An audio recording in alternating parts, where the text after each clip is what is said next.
এইরূপ আচরণ করব যাতে অন্তরে হরিভজনের অনুরাগ বৃদ্ধি প্রাপ্ত হয়।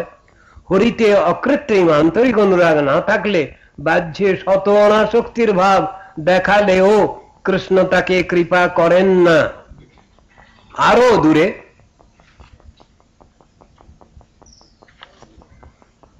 দূরে রাখেন। অকপট অনুরাগ থাকলে কৃষ্ণ আপনা থেকেই ঘনাইয়া ঘনাইয়া সেই অনুরাগী ভক্তের নিকট আপনি চলিয়া আসেন। যার শ্রীহরিতে অকপট অনুরাগের গন্ধ নাই, বিষয় অনুরাগে যার হৃদয় সর্বদা পূর্ণ, সেই ব্যক্তি বিবিধ বাহ্য বেশভূষা ধারণ করে, কৃষ্ণ তাকে তত অধিক বঞ্চনা করে থাকেন। আর অপ্রাকৃত হরিতে অকৃত্রিম অনুরাগ থাকলে তার অঙ্গে যদি বাহ্য দর্শনে কুষ্ঠ ব্যাধিও থাকে, তথাপি কৃষ্ণ তার অপ্রাকৃত সেবায় অঙ্গগন্ধে বিমোহিত হন। আমরা যদি উপবাস করে দিবারাত্র হরিনাম করতে পারি আর লোককে না দেখিয়ে অন্তরের আর্তির সঙ্গে বৃষভানুনন্দিনীর সেবা লাভের জন্য সর্বক্ষণ কাঁদতে পারি, তাহলে রাধার প্রাণধন কৃষ্ণ আপনা থেকেই পাকড়াও হয়ে যাবেন। বিষয়ীরণ্য। কোন ভট্টাচার্য মহাশয় উকিল এক সময় কুলিয়া নবদ্বীপে ছিল গৌরকিশোর প্রভুকে দর্শন করতে আসেন। তিনি মহাপ্রভুর পাড়ায় জনৈক গোস্বামী উপাধিধারী ব্যক্তির গৃহে মাসিক পূরণ করে নিজের ভোজনের ব্যবস্থা করেছিলেন। এদিকে ভাগবত পাঠ করবেন আর ওদিকে গোস্বামী বাড়িতে প্রসাদ পাবেন। বাবাজি মহারাজের সঙ্গে যখন উক্ত ভট্টাচার্য মহাশয় সাক্ষাৎ করতে এলেন, তখন বাবাজি মহারাজ সর্বপ্রথমে উকিল বাবুকে জিজ্ঞাসা করলেন, আপনি কোথায় আহারের ব্যবস্থা করেছেন? তদুত্তরে ভট্টাচার্য উকিল মহাশয়, জনৈক গোস্বামী ও বৈষ্ণব ব্রাহ্মণের গৃহে ভোজনের ব্যবস্থা করেছি। বললে বাবাজি মহারাজ বললেন, তাদের হাতে রাঁধা ভাত খাওয়া ছাড়ুন, নিজ হাতে রেঁধে খান। তারা মৎস্য আহার করেন, আবার মহাপ্রভুর সেবা করবার ছলনাও করে। ইহা অপেক্ষা অপরাধের কার্য আর কিছুই নাই। যাদের অপরাধের ভয় নেই, তাদের সঙ্গে বাক্যালাপেও ভজন নষ্ট হয়। এর কয়েকদিন পরে কিছু মিষ্ট দ্রব্য নিয়ে মহাপ্রভুকে ভোগ দিয়ে বাবাজি মহারাজের নিকট তিনি গেলেন, তাকে গ্রহণ করবার জন্য বিশেষ প্রার্থনা জানাবেন। বাবাজি মহারাজ বললেন, আমি মিষ্ট দ্রব্য খাই না। ভট্টাচার্য মহাশয় বললেন, মহাপ্রভুর প্রসাদ উপেক্ষা করতে নাই। বাবাজি মহারাজকে বলছে। তখন বাবাজি মহারাজ বললেন, যারা মাছ খেয়ে ব্যভিচার করে অন্য কোনো অভিলাষ নিয়ে মহাপ্রভুকে ভোগ দেওয়ার ছলনা করে, তাদের হস্তে মহাপ্রভুর ভোগ হয় না, তার প্রসাদও হয় না। যার প্রকৃত বৈষ্ণবে রতিমতি নাই, যে বৈষ্ণব চিনতে পারে না, সেরূপ ব্যক্তি মহাপ্রভুর কাছে ভোগ নিয়ে গেলেও তা মহাপ্রভু গ্রহণ করেন না। নিজে মোচার ঘণ্ট খাওয়ার লোভে মহাপ্রভুকে মোচার ঘণ্ট ভোগ লাগাইবার ছল করলে তা কখনো মহাপ্রভুর ভোগে লাগবে না। ওইরূপ ব্যক্তি প্রকারান্তরে তাহার উচ্ছিষ্টই ঠাকুরকে ভোগ লাগাবার চেষ্টা করে অপরাধ সঞ্চয় করে। কিন্তু মহাভাগবত বৈষ্ণবের যে জিনিসটি ভালো লাগে তা তাকে প্রদান করলে মহাপ্রভুর ভোগও হয়ে যায়। ভক্তের অভিলষিত দ্রব্য দিলে পরে সেটা ভোগও হয়ে যায়। কৃষ্ণ তার প্রকৃত ভক্তের মুখেই আস্বাদন করেন। উদ্দেশ্য সেখানে বিষয়ের অন্ন গ্রহণ করলে মন মলিন হয়, তাতে ভজনের ব্যাঘাত হয়।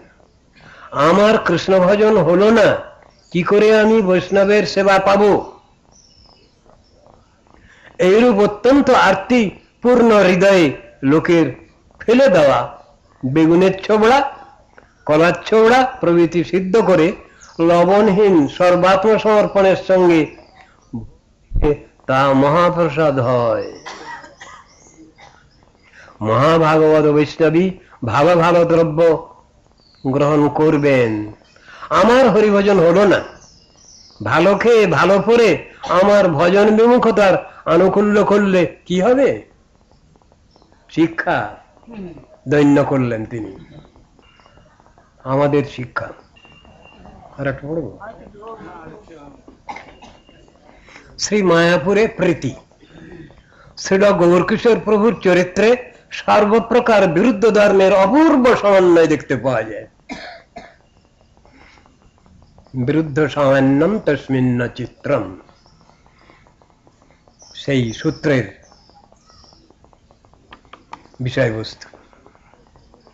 শ্রী গৌরকিশোর প্রভুর অনুগত নিজজনের অকপট পূর্ণানুগত্যে ভজনময় জীবন যাপন ব্যতীত তাঁর অচিন্ত চরিত্র, আদর্শ ও শিক্ষার কথা বুঝতে গেলে কেবলমাত্র ব্যর্থতাই লাভ হবে। কেউ তাকে শত চেষ্টা করেও কিছু দিতে পারতেন না, আবার কাকেও তিনি অযাচিত ভাবেই কৃপা করতেন, চেয়ে খেতেন।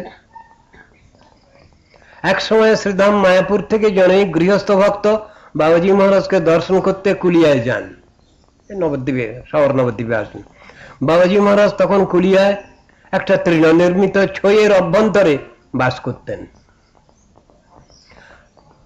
ভক্তটি ছইয়ের নিকট উপস্থিত হলেন, কিন্তু বাবাজি মহারাজ তখন দ্বার বন্ধ করে রেখেছিলেন।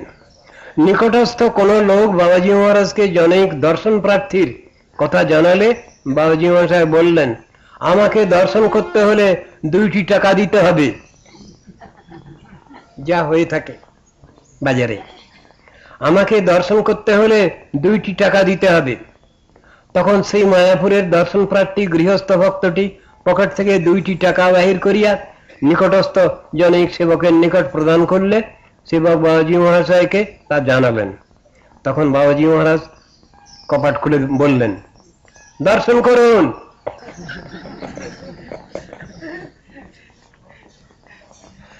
দর্শনার্থ আগত গৃহস্থ ভক্তটি কি দূরে থেকে দণ্ডবত প্রণাম করলেন, কিন্তু বাবাজি মহাশয় স্বেচ্ছায় উক্ত ব্যক্তির হাতে 2টি হাত দিয়া অত্যন্ত আদরের সঙ্গে বললেন, আপনি আমার মহাপ্রভুর জন্মস্থান শ্রী মায়াপুর হতে এসেছেন, মহাপ্রভুই আপনাকে আমার নিকট পাঠিয়ে দিয়েছেন। ওই টাকাটা নিয়ে তার সঙ্গে এরকম কথা বলছেন, ঘরোয়া লোক আর কি। আপনি আমার মহাপ্রভুর জন্মস্থান শ্রী মায়াপুর থেকে এসেছেন, মহাপ্রভুই আপনাকে আমার নিকট পাঠিয়ে দিয়েছেন। তবে আমি মহাপ্রভুর নিকটেই আপনার জন্য 2-4টি কথা বলবো। মহাপ্রভু এই কাঙ্গালের কথা অবশ্যই শুনবেন। আপনি হরিনাম আশ্রয় করুন, নিরন্তর হরিনাম গ্রহণ করুন, আপনার আর কোনো বিঘ্ন হবে না। শ্রীধাম মায়াপুরের লোক দেখলেই শ্রীল গৌরকিশোর প্রভু আমার প্রভুর ধামের লোক বলে খুব আদর যত্ন করতেন। তিনি পরিচয় দিয়েছেন, মায়াপুর থেকে আসছে, কুলিনগ্রামের কুকুরটাও আমার আদরের বস্তু। একই ব্যাপার। সর্বতন্ত্র স্বতন্ত্র বাবাজি মহাশয়কে তার ইচ্ছা না হলে বহু চেষ্টাতেও কেউ অর্থ বা দ্রব্য প্রদান করতে পারতেন না। আর ওখানে উনি বললেন 2 টাকা লাগবে। ঘরোয়া লোক। আবার ভক্তের দ্রব্য অর্থ বাবাজি মহাশয় বৈষ্ণব সেবার জন্য স্বয়ং যাচনা করে নিতেন, এটাও দেখা যেত। তিনি নিজে কিছুই গ্রহণ করতেন না, বৈষ্ণব সেবায় সব নিয়োগ করতেন। আরো লোক দেখানো ভাব। এক সময় বাবাজি মহাশয় নবদ্বীপে তাঁর ভজন স্থানে বসে উচ্চস্তরে হরিনাম কীর্তন করছিলেন।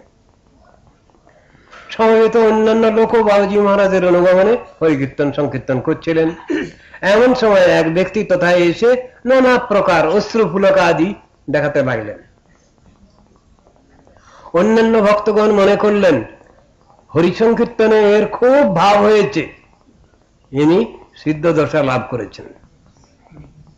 বাবাজি মহাশয় ওইরূপ ভাব প্রদর্শনকারী ব্যক্তিকে ক্ষণবিলম্ব না করে স্থান পরিত্যাগ করতে আদেশ দিলেন, আপনি এখান থেকে চলে যান। লোকটি বাধ্য হয়ে সেই স্থান পরিত্যাগ করল। লোকটি চলে গেলে বাবাজি মহাশয় বললেন, যার সত্য সত্য প্রেম হয় তিনি কারো নিকট তা প্রকাশ করতে চান না, করেন না।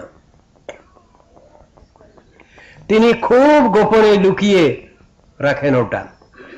সতী স্ত্রীগণ যেমন কাকেও অকস্মাৎ তার অঙ্গ দেখাতে অত্যন্ত লজ্জিত হন এবং বাইরে সর্বক্ষণ স্বীয় দেহকে অতিশয় গোপন ভাবে আবরণযুক্ত করে রাখেন, প্রকৃত প্রেমীর ভক্ত তদ্রূপ ভক্তির লক্ষণ অপরের নিকট কখনই প্রকাশ করতে লজ্জিত বোধ হন এবং বিশেষ গোপনে উহা সংরক্ষণ করেন।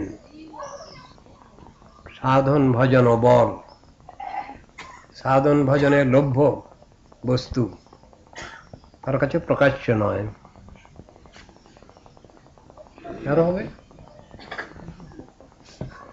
এখানে থাক, সময় হয়ে যাচ্ছে, কাল আবার আলোচনা হবে। 1 ঘন্টা 1 ঘন্টা করে পড়ে দিলে হয়ে যাবে। এটা আপনারা সবটাই শুনে নেবেন।